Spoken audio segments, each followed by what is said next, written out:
The wind screamed like a living creature as Hale pushed the broken door of his cabin shut. His hands shook from cold and exhaustion. He had spent the whole day boarding windows, stacking firewood, and double-checking the emergency supplies. But the storm moving toward the valley wasn't like anything he had ever seen in the mountains.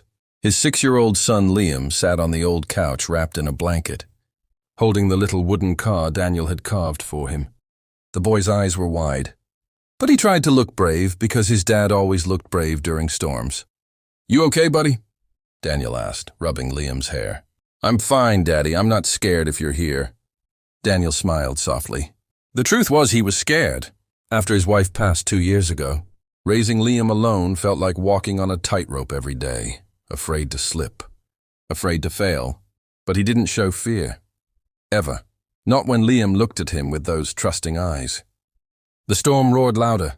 Thunder cracked like the sky splitting open. The lights flickered, once, twice, then died. Darkness swallowed the cabin. Liam gasped and clung to his dad's sleeve. "It's okay," Daniel whispered. "We've done this before." He lit a lantern, the warm glow chasing away the shadows, but then something made him freeze. A sound, faint but real, echoed through the storm. A scream, not the wind, not the house, a human scream. Daniel stiffened, listening. Liam heard it too. "Daddy, someone's outside." Another scream, this time closer. A woman's voice, desperate. And something else, crying, a child. Daniel's heart punched his ribs. No one should be out there. Not in this storm. Not with the freezing rain turning the ground into a death trap. He grabbed his coat. Liam jumped to his feet. "No," Daniel said firmly. "You stay here, next to the heater. Don't move until I come back. Promise?" Liam swallowed. "But Daddy, I'll be back." "I swear." Liam nodded and squeezed the wooden car. Daniel ripped open the cabin door. The wind nearly tore it off its hinges. Icy rain slapped his face. He stepped into the storm, shielding his eyes with his arm. The screams came again, clear now. "Help!" He ran. Branches broke overhead. Lightning turned the world white. Snow mixed with rain in violent sheets. He followed the cries down the slope toward the forest line. His boots slipped on mud and ice. Twice he stumbled, but he didn't stop. A crashed SUV came into view, crushed against a fallen tree. Hazard lights blinking weakly through the storm. A woman was pounding at the driver's door, trying to free someone. A little girl clung to her leg, sobbing. Daniel shouted over the storm. "Hey, are you hurt?" The woman spun, terrified. She couldn't have been more than 30, soaked, shivering, her left hand bleeding. The little girl, maybe 5, clung tighter. "Please!" the woman yelled. "My son, he's stuck. Please help us." Without hesitating, Daniel ran to the driver's side. The door was jammed. The glass cracked. Inside, a boy about 7 sat trapped by a twisted metal frame pinning his small leg. "We'll get him out," Daniel said. "I promise." The storm raged harder, as if trying to swallow their voices. Daniel braced his shoulder against the door and pushed. It didn't budge. He tried again. His muscles screamed, but he didn't stop. "Please, please, hurry!" the mother cried. Daniel needed leverage. He grabbed a broken branch from the ground and jammed it into the frame, using it as a lever. With a grunt, he forced the door open just enough to reach inside. The boy was crying, trembling. "What's your name, buddy?" Daniel asked gently. "Aiden," the boy sobbed. "Okay, Aiden, I'm Daniel. I'm going to lift this metal just enough to slide you out. It's going to hurt, but I won't let you go." Aiden nodded, tears streaming. Daniel pushed with everything he had. His back felt like it would snap. His arms shook. The metal shifted. Not much, just an inch, but enough.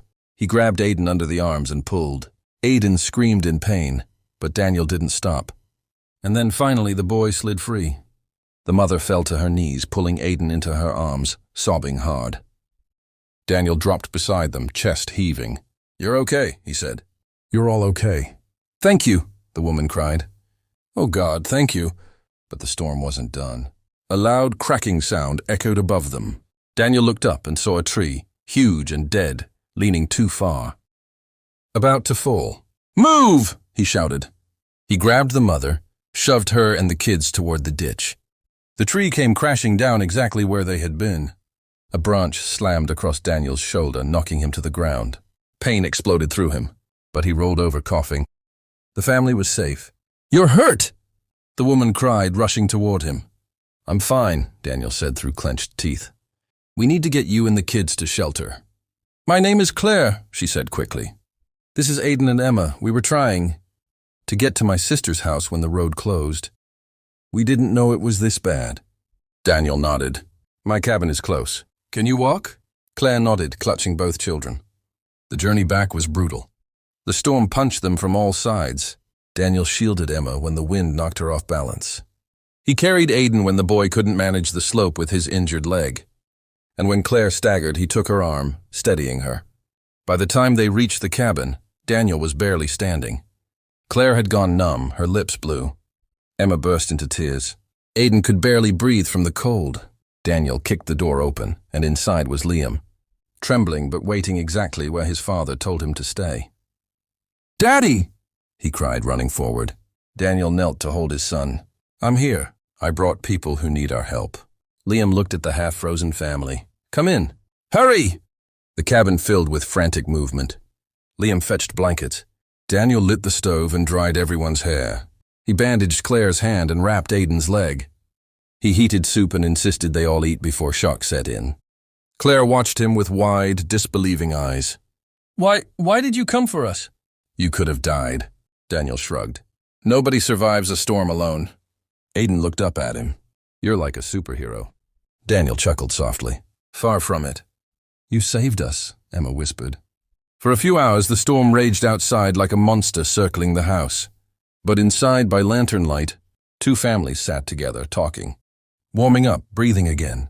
Claire told him about her life, the divorce, the sudden responsibility of raising two kids alone, the fear of starting over. Daniel listened quietly. He shared bits of his story too.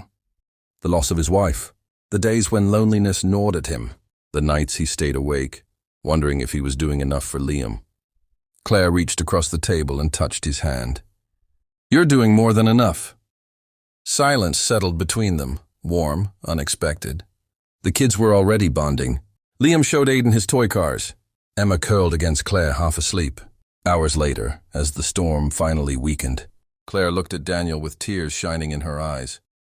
You saved my children, she whispered. You saved me. You're safe now, Daniel said gently. Something in Claire broke. Fear, relief, gratitude all at once. She leaned into him, and he wrapped his arms around her without thinking. She cried quietly against his chest, the weight of the night finally lifting. Morning came slowly. The storm moved on, leaving the world white and silent. The kids played outside in the snow as if nothing had happened. Claire stood beside Daniel on the porch, watching them. You didn't just save us, she said. You changed everything. For me, for them. Daniel swallowed. You don't owe me anything. I know, she whispered. But I think we were meant to meet you. Liam called to Emma. Aiden chased them. The laughter of children echoed across the snowy valley. Claire looked up at Daniel. Maybe this storm didn't take everything, she said softly. Maybe it brought us something instead. Daniel looked at her, at Liam, at the two children who had clung to him in terror only hours ago. And for the first time in years, something warm sparked in his chest. Hope. He took Claire's hand slowly, carefully. She didn't pull away. And in that simple moment, two families that had been broken, lost, searching, found something new.